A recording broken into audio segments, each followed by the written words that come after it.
नमस्कारम दोस्तों। So guys, कैसे हैं आप? और आज की इस वीडियो को एंड तक ज़रूर देखिएगा। और चलिए स्टार्ट करते हैं वीडियो को। देवराज सैव्यमान पावनात्र पंकजम न्यालयत् सूत्र बिंदु शेखरम कृपाकरम नारदात्र योगी वृंद वंदितम दिगंबरम काशिकापुरादिनाथ काल भैरवम भजे। काशी के क्षेत्रपालक जिनकी अनुमति के बिना काशी के अंदर प्रवेश भी नहीं किया जा सकता, शिव के अवतार काल भैरव बाबा। काल भैरव के बारे में जानने से पहले हमें जानना होगा काशी के बारे में। काशी शिव की नगरी।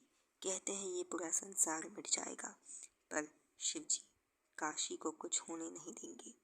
इस संसार के अंत के साथ काशी शिव जी के त्रिशूल के ऊपर सदा विराजमान रहती है और इसका अंत कभी नहीं होता। काशी जहाँ गंगा बहती है, काशी जहाँ शिव विश्वनाथ रूप में विराजमान है, मणिकर्णिका घाट जहाँ माँ पार्वती अपने शिव के लिए सदा विराजमान रहती है, जहाँ पर काल भैरव की अनुमति के बिना जाया भी नहीं जाता।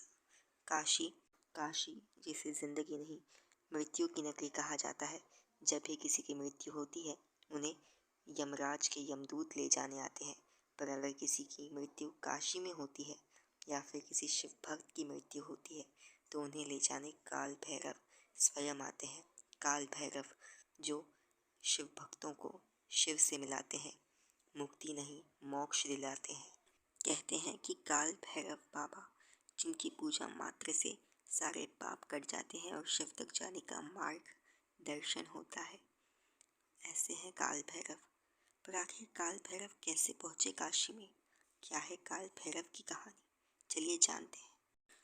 ये कहानी तब की है जब ब्रह्मा और विष्णु के बीच भयंकर युद्ध चालू था, और तब उन दोनों के इस युद्ध को रोकने के लिए वहाँ पर एक ज्योतिर्लिंग प्रकट हुआ।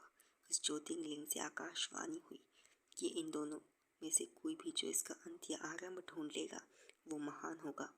ब्रह्मदेव इसका आरंभ ढूंढने के लिए आकाश की ओर चले गए, पर अनंत काल तक चलने के बावजूद न उन्हें इस ज्योतिर्लिंग का अंत दिखा, न आरंभ।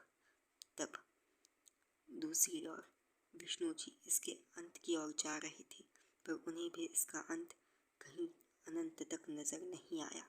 और जब दोनों कई वर्षों बाद एक दूसरे के समक्ष आए, तब ब्रह्मदेव ने झूठ कहा कि उन्हें इसका आरंभ मिल चुका है, और विष्णु जी ने सत्य कहा कि उन्हें इसका अंत नहीं मिला।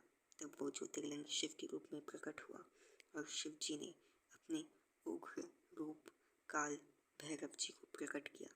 काल भैरव ने क्रोध में आकर ब्रह्मदेव के 5वें सिर को धड़ से अलग किया, जिसकी वजह से काल भैरव को ब्रह्म हत्या का पाप लगा और ब्रह्मदेव के अहंकार का नाश हुआ। और इसके बाद काल भैरव काशी चले गए अपनी ब्रह्म हत्या से मुक्ति पाने के लिए। काशी में जाकर काल भैरव बाबा को ब्रह्म हत्या के पाप से मुक्ति मिली, और शिव जी ने उन्हें, और शिव की आज्ञानुसार काल भैरव अनंत काल तक काशी की रक्षा करते रहेंगे। और आज भी जब भी कोई काशी में जाता है तो उन्हें काल भैरव के दर्शन पहले करने होते हैं। काल भैरव जो मुक्तिदायक है, कर्म को काटने वाले, अपने भक्तों की सदा रक्षा करने वाले। हर हर महादेव। आज की वीडियो के लिए इतना ही। प्लीज़ सब्सक्राइब करें।